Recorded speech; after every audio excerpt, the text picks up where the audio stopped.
बिस्मिल्लाहिर्रहमानिर्रहीम। अस्सलामु अलैकुम वरहमतुल्लाहि वबरकातुहू।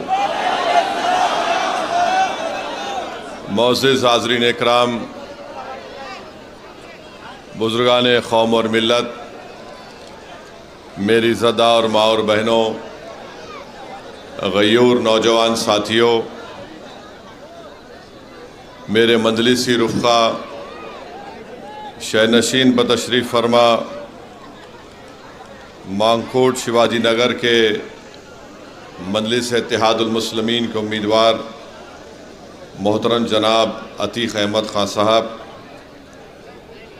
हैदराबाद के रुकन असम्बली अहमद बलाला साहब, जनाब इरशाद क़ुरैशी साहब, मोहतरम इरफ़ान शेख साहब, जनाब फ़ैसल ख़ान साहब, मोहतरम अयाज साहब, डॉक्टर वक़ार साहब, जनाब फ़ैयाज़ शेख साहब, जनाब शाबान साहब, जनाब जावेद मौला साहब और जनाब हाजी अब्दुल हमीद साहब, अज़ीज़ान मिल्लत, मेरी ज़दा और माँ और बहनों, मैं आप तमाम का शुक्रिया अदा करता हूँ कि आप तमाम ने अपना कीमती वक्त निकाल कर आज के इस मजलिस इत्तेहादुल मुस्लिमीन के इंतखाबी जलसे में आपने शिरकत की और जनाब अतीक़ अहमद साहब मजलिस इत्तेहादुल मुस्लिमीन के उम्मीदवार हैं, जिनका इंतखाबी निशान पतंग है। मेरी आप तमाम से अपील है कि 20 नवंबर के दिन आप अपना एक एक वोट मजलिस इत्तेहादुल मुस्लिमीन के हक़ में इस्तेमाल करके इस विधानसभा से आप अपने एक नए आमदार को MLA को मुंतखब करिए, ताकि इस विधानसभा में जो आपकी तकालीफ़ हैं, मसाइल हैं, जुल्म जो हो रहा है, जो यहाँ पर ड्रग्स एक बहुत बड़ा मसला बन चुका है हमारी नौजवान नस्लों के लिए, इन तमाम चीज़ों के ख़ात्मे के लिए और गोवंडी के एक रोशन मुस्तक़बिल के लिए मेरी आप तमाम बुज़ुर्गों से, माँ और बहनों से, गयूर नौजवानों से अपील है कि आप एक बदलाव लेकर आइए और पतंग के निशान पर बटन दबाकर आप अपने इस विधानसभा को में एक नई तारीख़ आपको रक़म करना है। 15 साल से आपने एक शख्स को अपने वोटों से, अपनी दुआओं से नवाजा और उनको यहाँ का आपने आमदार MLA मुंतखब किया। मेरा मानना ये है कि 15 साल एक काफ़ी लंबा अरसा होता है किसी एक सियासतदान के लिए, चाहे वो असम्बली का हल्का हो या पार्लियामेंट का हल्का हो, जहाँ पर वो अपने काम की शनाख्त को छोड़ सकता है। मेरे अज़ीज़ दोस्तों और बुज़ुर्गों, ये मैं बात इसलिए कह रहा हूँ कि सरज़मीन हैदराबाद की आवाम को हम सलाम करते हैं कि अगर हमारे MLA मुंतखब होते हैं, जैसा कि अहमद बलाला साहब हैं, ये 2009 में पहली मरतबा हल्क़े असम्बली मलकपेट से MLA बने, फिर 2014 में मलकपेट की आवाम ने उनको मुंतखब किया, फिर 2019 में और फिर 2018 में और फिर 2023 में 4 मरतबा के आमदार अहमद बलाला साहब हैं। और बिल्कुल गोवंडी की तरह, जिस तरह यहाँ पर जो वोटर का बेस है, उसी तरह हल्क़े असम्बली मलकपेट में है। आप कभी भी मलकपेट के असम्बली हल्के में अगर आप हैदराबाद आए तो आप कभी आकर पूछिए कि अहमद बलाला किस तरीक़े से काम करते हैं। वहाँ पर अहमद बलाला गरीबों के लिए बिला लिहाज मज़हब मिल्लत उनको गैस का सिलेंडर और एक गैस का चूल्हा देते हैं। कितने लोगों को दिया आपने अब तक? उन्होंने 15 साल में 15,000 गरीब माँ और बहनों को गैस का सिलेंडर और गैस का चूल्हा फ्री में दिया है। इसमें कोई गवर्नमेंट की स्कीम की ज़रूरत नहीं थी, इसमें कोई गवर्नमेंट की स्कीम की ज़रूरत नहीं थी। अहमद बलाला ये करते हैं। फिर अहमद बलाला से हमने कुछ चीज़ सीखी। ये अपने विधानसभा में ख़वातीन को सिलाई का ट्रेनिंग सेंटर चलाते हैं। 2 महीने का ट्रेनिंग होती है और जितनी ख़वातीन उसमें ट्रेनिंग हासिल करती हैं, ट्रेनिंग मुकम्मल होने के बाद बाज़ाब्ता एक्सपर्ट लोगों से उनकी ट्रेनिंग दिलवाई जाती है, ख़वातीन से। और जब उनकी ट्रेनिंग मुकम्मल होती है उसके बाद बलाला साहब उनको एक ज़िगज़ैग मशीन फ्री में तोहफे में देते हैं, ताकि हमारी माँ और बहनें घर में बैठकर सिलवाई का काम करके कुछ रोज़गार या पैसे हासिल कर सकें। और ये काम मलकपेट के असेंबली हल्के में बलाला साहब सिर्फ मुसलमानों के लिए नहीं करते, बल्कि जो कोई जिस किसी मज़हब का हो वो आकर वहाँ पर इसमें इस्तिफ़ादा हासिल करता है। ये काम मजलिस वहाँ पर करती है। फिर दारुस्सलाम में हफ्ते के 6 दिन हर एमएलए को सुबह 10 बजे से दोपहर में 2 बजे तक बिला नागा आकर बैठना है।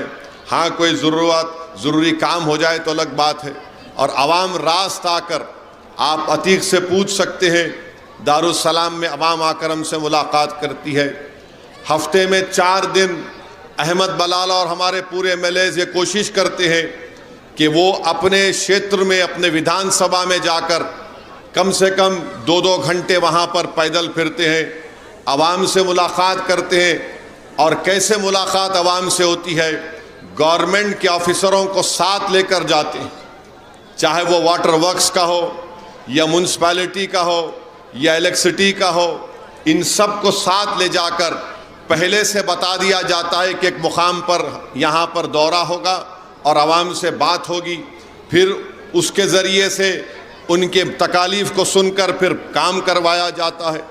अहमद बलाला के हलक़े में एक स्कूल है जो नाबीना बच्चों के लिए है, गूंगे बच्चों के लिए है, जो स्पेशल नीड के बच्चे जिनको डाउन सिंड्रोम कहते हैं, वो स्कूल भी अहमद बलाला के हलक़े में है। और हैदराबाद का सबसे बेहतरीन गवर्नमेंट का स्कूल है उन बच्चों के लिए। अहमद बलाला के सुनिए, अभी सुनते रहिए, ये 4 मरतबा के एमएलए हैं। अहमद बलाला ने गवर्नमेंट के अस्पतालों में फ्री में डायलिसिस होता है। जिस किसी शख्स को फ्री में डायलिसिस होता है बगैर कोई पैसे लिए। आप बताइए, काम एक एमएलए कर सकता है? और हैदराबाद में तो हुकूमत के पास पैसा कम है बनिस्बत मुंबई और महाराष्ट्र के। मुझे अफसोस इस बात का है कि जिस शख्स को आपने 3 मरतबा यहाँ से अपना आमदार बनाया, उनके पास दिखाने को कोई काम नहीं है, दिखाने को कोई काम नहीं है। और सिर्फ यही बोलेंगे कि देखो मेरे को हराने को आए हैं। क्या बोलेंगे? देखो मेरे को हराने को आए हैं, मुझे घर में बिठाने को आए हैं। जब मजलिस इलेक्शन हैदराबाद में लड़ती है, मैं भी पार्लियामेंट का इलेक्शन लड़ा। अभी हालिया पार्लियामेंट के इलेक्शन में बीजेपी ने किसी को उम्मीदवार बना दिया था, वो बड़ी मशहूर हुई। तो जब वो बीजेपी का कैंपेन शुरू हुआ तो बीजेपी के जितने बड़े बड़े नेता रहते हैं हैदराबाद में, वो बोले कि मजलिस को हराना नामुमकिन है। इसलिए नामुमकिन है क्योंकि जो कोई भी ओवैसी या मजलिस के एमएलए के पास जाता, ये लोग उसका काम करते, ये नहीं देखते कि वो बीजेपी का है, हिंदू है, मुसलमान है, फलां है। जो हमारे पास आता हम उसका काम करवाने की पूरी कोशिश करते उसके लिए। ये एक तरीक़ा है मजलिस इत्तेहादुल मुस्लिमीन के काम करने का, इसीलिए हम इलेक्शन जीतते। मगर ये जो यहाँ पर जो साहब है और हमारे जो मुखालिफ हैं, वो समझते कि नहीं ये दोनों भाई खड़े होकर जज्बाती तकरीर करते, हिंदू मुस्लिम करके जीत जाते। अवाम इतनी पागल नहीं है। अवाम बाशऊर है, बाखबर है, और जो कोई भी अवाम को बेवकूफ़ समझता है, अवाम उसको 20 तारीख के दिन हराएगी इंशाअल्लाह ताला।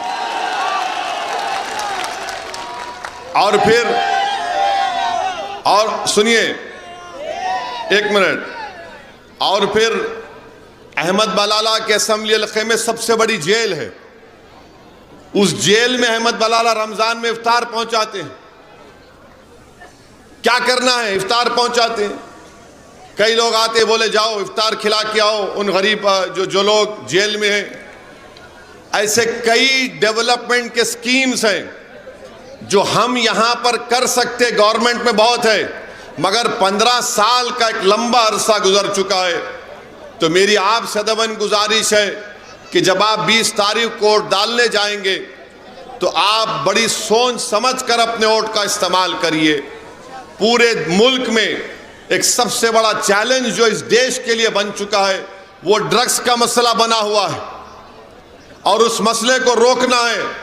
मगर अफसोस इस बात का है कि इस जहर को, इस दीमक को रोकने के बजाय मुझे ये बताया गया कि लोग उस दीमक को प्रमोट कर रहे हैं। बल्कि मुझे किसी ने बताया कि एक वीडियो है जहां पर उनके ही दफ्तर में बैठकर पाउडर मार रहे हैं लोग। आप बताइए कैसे होगा ये? नहीं, आप बताइए कैसे होगा ये?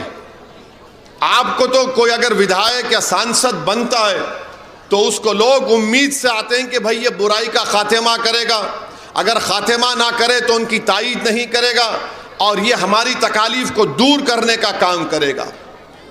अब आप यहाँ पर मुझे बताया गया, अतीक बता रहे थे कि कब्रस्तान की जगह कोई बिल्डर को दे दी गई और अतीक को कोर्ट से लड़कर उसको रुकाना पड़ा। ये बात सच है नहीं है? अब आप लोग जिंदा हैं या आप खबर में सो रहे हैं? बताइए, आप जिंदा हैं ना? तो जो शख्स खबर में सो रहे उनको नहीं बख्श रहा, तुमको क्या बख्शेगा बताओ फिर?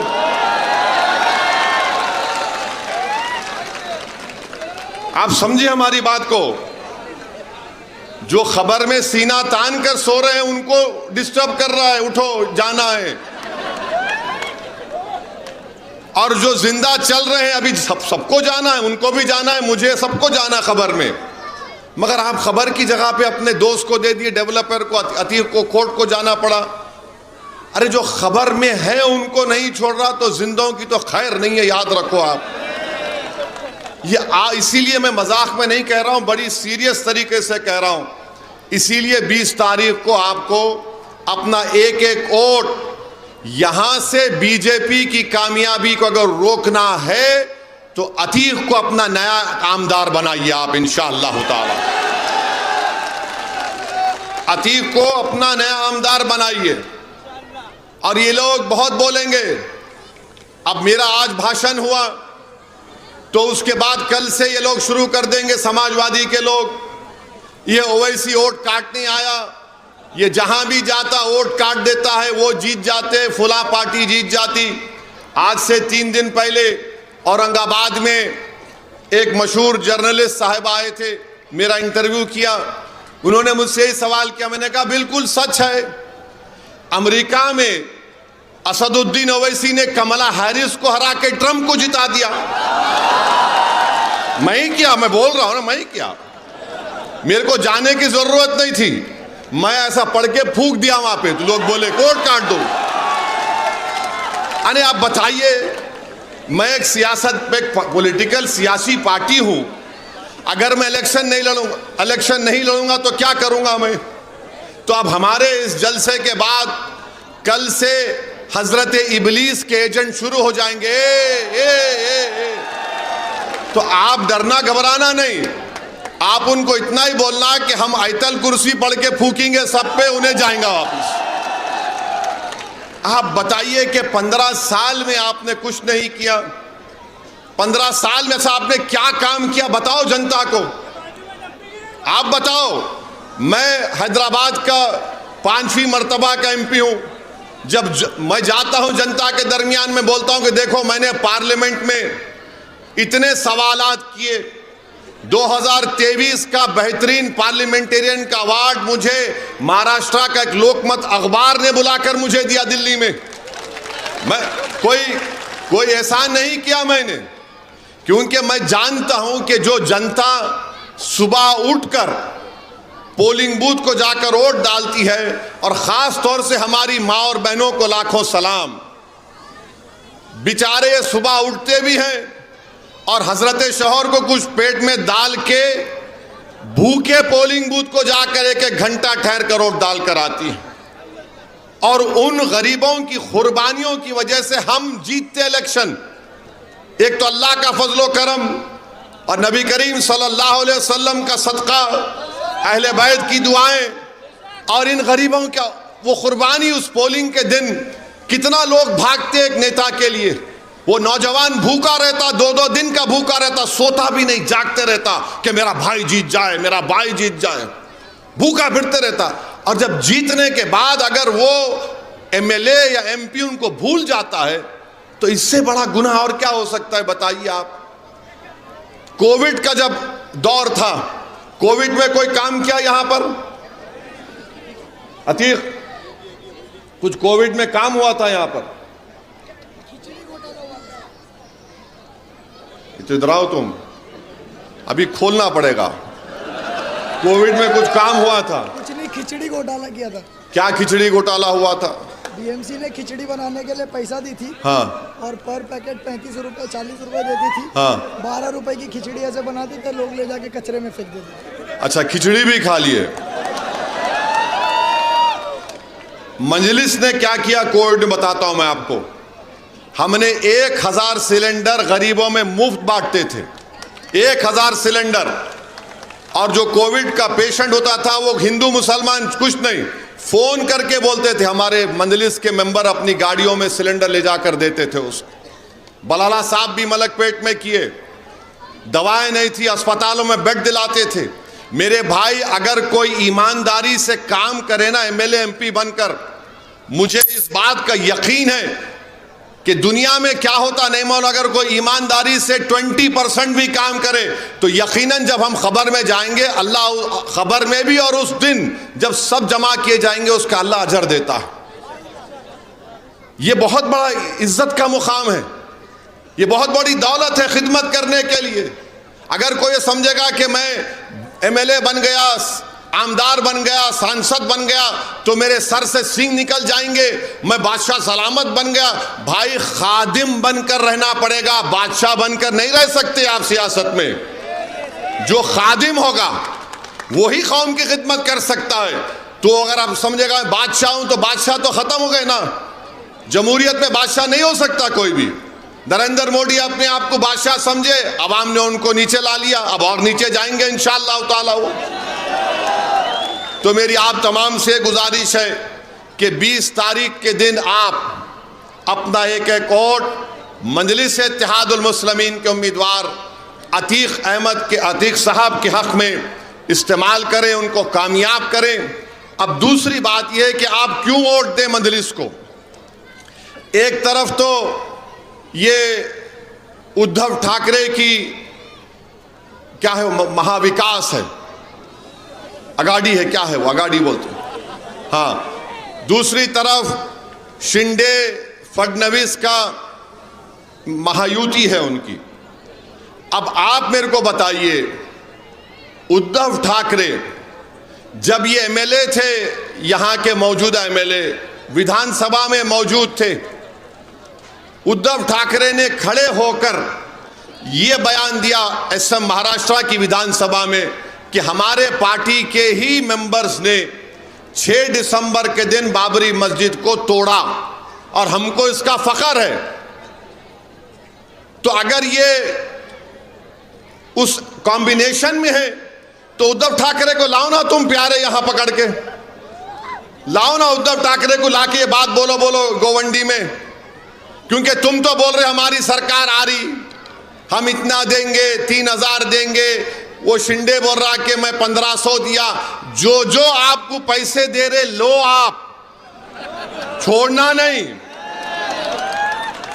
नहीं लो उसका, लेके क्योंकि ये इनके बाप की दौलत नहीं है, ये आपसे लूटी भी दौलत है। याद रखो मेरी बात को, ये खुदरत का निजाम है। तुम जुल्म करके निकालो, अल्लाह बोलता ठीक अब तू जाना चुनाव में निकाल, अब ये खुदरत का निजाम है ये। तो अब जब उद्धव ठाकरे ने असेंबली में ये बात कही, हम पूछना चाह रहे समाजवादी पार्टी के अध्यक्ष अखिलेश यादव से कि क्या तुम उद्धव ठाकरे की इस बात से मुत्तफिक हो? मैं इनसे नहीं पूछ सकता, मेरा डायरेक्ट अखिलेश यादव को मैं देखता हूं अपने लेवल पे। अब बोलो आप, जो विधानसभा में खड़े होकर बोल रहा है कि हमारी पार्टी ने बाबरी मस्जिद को शहीद किया, शिंदे भी वही बात बोल रहे, फडणवीस भी वही बात बोल रहे, वही बात दोनों बोल रहे, तो फर्क क्या है बताओ मेरे को आप। अगर कोई यहां पर 55 साल के कोई शख्स होगा तो वो जानता होगा कि श्री कृष्णा कमीशन की रिपोर्ट में बाल ठाकरे के बारे में क्या लिखा गया था। हम वो सब भूल जाएं, सब भूल जाएं, हम लोग बाबरी मस्जिद को भूल जाएं, श्री कृष्णा कमीशन को भूल जाएं, लोग कैसे वहां पर मुंबई की सड़कों पर जो तमाशे हो रहे थे उसको भूल जाएं, क्या क्या भूल जाएं हम लोग। मेरे अजीज दोस्तों और बुजुर्गों, इसीलिए हम आपसे अपील कर रहे हैं कि 20 नवंबर के दिन मुत्तहदा तौर पर आप अपने एक वोट का इस्तेमाल करिए। क्या इनकी आइडियोलॉजी है, क्या इनकी सोच है? कुछ नहीं है। देखिए, इलेक्शन हम भी लड़ते हैं और कोई भी लड़ेगा, मगर इलेक्शन लड़ने के लिए अगर कोई बोलेगा कि मैं शख्सियत हूं, मैं एक शख्सियत हूं, मेरे को वोट दो, तो कभी भी उसको वोट नहीं देना। आप साथ देना जमात का, आप साथ देना उस पार्टी का जो बरसों से एक ही चीज बराबर कह रही है, सत्ता आए या ना आए। आप यहां पर क्या कर रहे हैं कि नहीं मैं आपका हूं, मुझे मत हराओ, मुझे ही वोट दो, मैं ही कर सकता हूं। आपने कुछ नहीं किया। अभी कोई बता रहे थे कि कचरे की कुंडी में भी इनका कोई लोगों का हिस्सा है, उसमें नहीं मालूम मुझे। इतने चीजें यहां पर आपके सामने हैं। तो मेरी आप तमाम से अपील है मेरे अजीज दोस्तों और बुजुर्गों, डरने और घबराने की जरूरत नहीं है। और एक और चीज, जो भी सियासतदान होता है, मैं भी तकरीर करता हूं और बहुत अच्छी तरीके से अल्लाह ने मुझे ये नेमत से नवाजा अपने नबी करीम सल्लल्लाहु अलैहि वसल्लम के सदक़े में। मगर मैं अपनी तकरीर में गाली नहीं देता हूं किसी को, बोलता हूं मोदी के बारे में, सब आरएसएस के बारे में, सब अखिलेश के बारे में। मगर अगर कोई नेता किसी को कुत्ता कहे तो क्या बात है बताइए आप। ये जबान होगी, ये मियार होगा कि जो तुम्हारे साथ नहीं है उसको गाली दे दो। अभी मुझे बता रहे थे अतीक कि जब वो कुछ काम कर रहे थे, लाइब्रेरी की जमीन के लिए कर रहे थे, तो उनको भी आप नवाज दिए अपनी जबान से। अरे भाई, तुम इतने गुरूर में क्यों हो? ऐसे 56 असदुद्दीन ओवैसी आके दुनिया से चले जाएंगे और आवाम की खिदमत करेंगे, मगर ये हमारे लिए एक एजाज है कि आवाम हमको कामयाब करती है। अगर कोई समझ रहा है कि मैं हूं तो तुम्हारा फायदा नहीं मेरे भाई। इज्तिमाइयत को हमेशा सामने रखो, इनफरादियत को मत रखो। चौथी बात, समाजवादी पार्टी, उत्तर प्रदेश में अखिलेश यादव मुख्यमंत्री थे, मुजफ्फरनगर का फसाद हुआ 2013 में। मैं गया था मुजफ्फरनगर को, वहां पर जाकर मैंने मरहूम ज़फ़रयाब जिलानी साहब, अल्लाह उनकी मग़फ़रत करे, उनके एक साथी के साथ मुजफ्फरनगर के उन कैंपों में मैं गया था जहां पर लोग 6-6 महीने कैंपों में थे। कौन था मुख्यमंत्री? अखिलेश यादव था, जो मौजूदा विधायक के लीडर हैं। आपको मालूम, उन कैंपों में जाकर मैंने रिलीफ का काम किया था। और आपको अंदाजा नहीं है नौजवानों को, 2013 में जितने 25, 26, 28 साल के नौजवान हैं उनको बता रहा हूं, उस फसाद में 50,000 लोग बेघर हो गए थे। 50,000, 100 से ज्यादा मुस्लिम महिलाओं का रेप हुआ था, रेप हुआ था। जिसमें से 15 मुस्लिम महिलाओं ने कोर्ट में जाकर बयान दिया था, जिसमें से शायद आज भी लड़ रही हैं वो केस। मैं उन महिलाओं से मिला जिनका रेप हुआ था।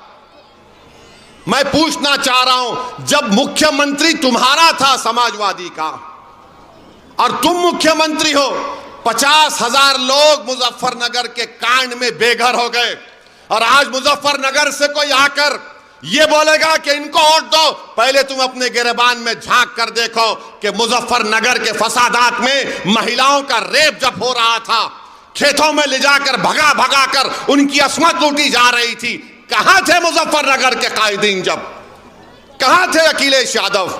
कोई नहीं था। मैं गया वहां पर उन कैंपों में जाकर, मेरे ख्याल से उस लड़के का नाम शहबाज था जो मुझे लेकर गया था। मैंने उनको कैंपों में जाकर खाने का इंतजाम करवाया, उनको जो भी हम इमदाद कर सकते थे उस वक्त किए। मगर ये बोलना कि समाजवादी पार्टी बड़ी वो है, फुला है, अरे 50,000 आजादी के बाद इतने ज्यादा लोग एक इलाके से नहीं हटाए गए थे जो अखिलेश यादव के दौर में हुआ। और अखिलेश यादव को बोलते भैया आ गए, भैया आ गए, काय का भैया ये, और नारे लगाते भैया पे जवानी कुर्बान, कहीं की जवानी कुर्बान, हमारी औरतें कुर्बान हो गई, घरों बार लुट गया। ये और बात है कि आप भूल गए, मगर मैं नहीं भूला। जब कोई आकर मुझे अखिलेश यादव के बारे में बात करते, मैं उनसे ही पूछता हूं क्या तुम्हारी मां और बहन की इज्जत लूटी गई? वो नाराज होता, बोले क्या बोल रहे आप? मैं इसलिए बोल रहा हूं कि नहीं हुआ ना तो तुमको गम नहीं है, मैं देख के आया हूं। मैं उन अपनी बेटियों को देखा हूं उस वक्त जो पर्दे के पीछे से इंसाफ नहीं करा उनके साथ। मैं जानता हूं मुजफ्फरनगर के कांड में क्या हुआ। अब लोग बोलेंगे ये 2013 की बात 2024 में क्यों निकाल रहा है? मेरे भाई, तारीख को दोहराना, अगर हम नहीं चाहते कि तारीख दोहराई जाए तो जालिम के जुल्म को हमेशा याद रखो, चाहे वो श्री कृष्णा कमीशन की रिपोर्ट हो या 2013 का दंगा हो मुजफ्फरनगर का। तुम अपने सियासी मफाद के लिए भूल जाते हो, मगर असदुद्दीन ओवैसी नहीं भूलेगा इनके एक एक गम को। मैं जब तक जिंदा रहूंगा, लोग कुछ भी बोले, जो लोग हमारे लिए काम करते हैं, जो मुझे जानते भी नहीं है, मेरा फर्ज है कि मैं उनके लिए लड़ूं, मेरा फर्ज है कि उनके इंसाफ के लिए मैं लड़ूं। तो मेरे अजीज दोस्तों और बुजुर्गों, हमारी आपसे अपील है कि 20 तारीख के दिन आप वोट दीजिए, मजलिस को कामयाब करिए और एक नौजवान को मौका दीजिए। कब तक आप अंकल को साथ देंगे?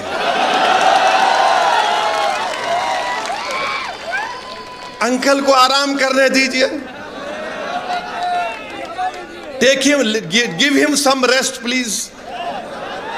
अब उनको भी तस्बीह हाथ में लेके अल्लाह अल्लाह करने दीजिए। अतीक है, अतीक दौड़ेगा। आपको 15 साल का मौका आप दिए, मेरी आपसे अपील है कि आप अतीक को 10 साल का मौका दीजिए। और अगर अतीक 10 साल में काम नहीं करेगा, बल्कि 5 साल में नुमाया तब्दीली नहीं दिखाएगा, तो असदुद्दीन ओवैसी अतीक को 5 साल के बाद टिकट नहीं देगा यहां से इंशाअल्लाह ताला। मैं वादा करके जा रहा हूं। एक मौका दीजिए आप डरिए मत। एक बात याद रखिए, 15 और 17 तारीख के दरमियान में हजरत इबलीस के एजेंट आएंगे, आकर आपके कान में खुसखुस करेंगे और क्या बोलेंगे? अतीक जीता तो क्या गवर्नमेंट बनाएगा? अतीक जीतेगा तो क्या मंत्री बनेगा?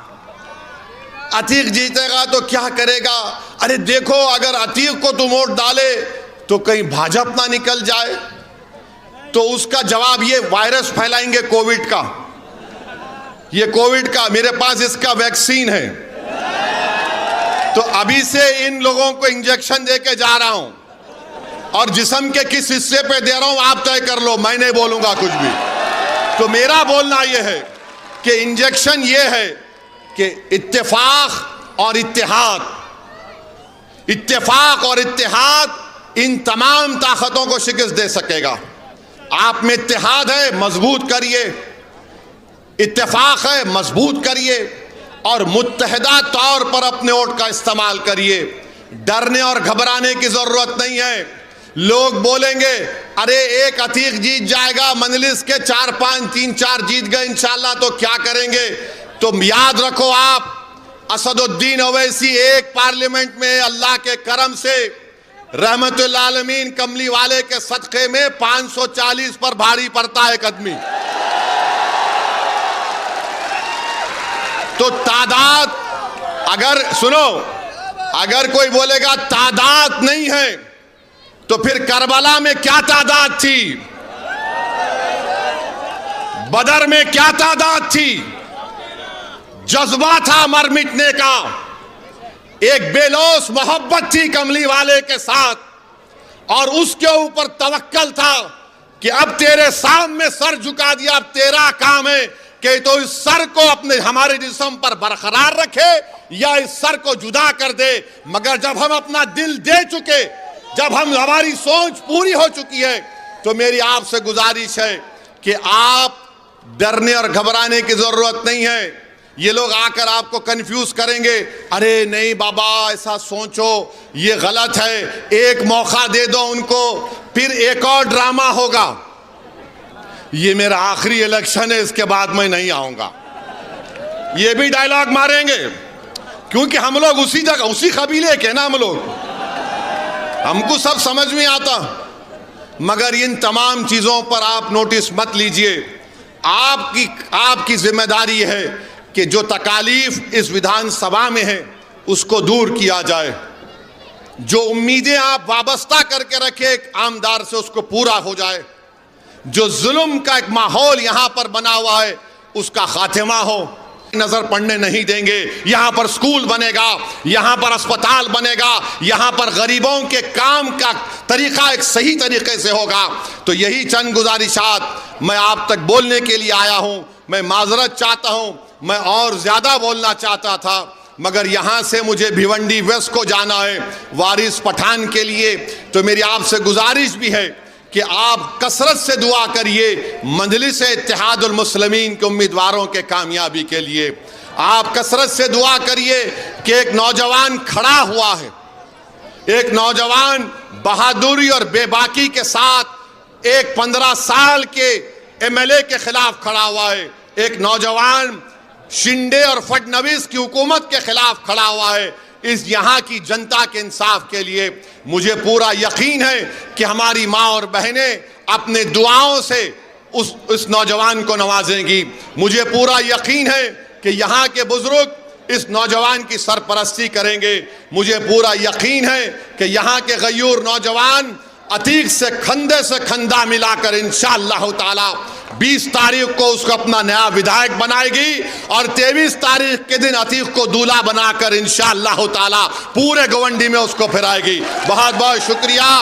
मेरी आपसे गुजारिश है कि पतंग के निशान पर बटन दबाइए, अपने इत्तेहाद का सबूत दीजिए और मेरे साथ नारा लगाइए, नारे तकबीर, नारे तकबीर, पतंग को। अस्सलाम वालेकुम व रहमतुल्लाहि व बरकातुहू।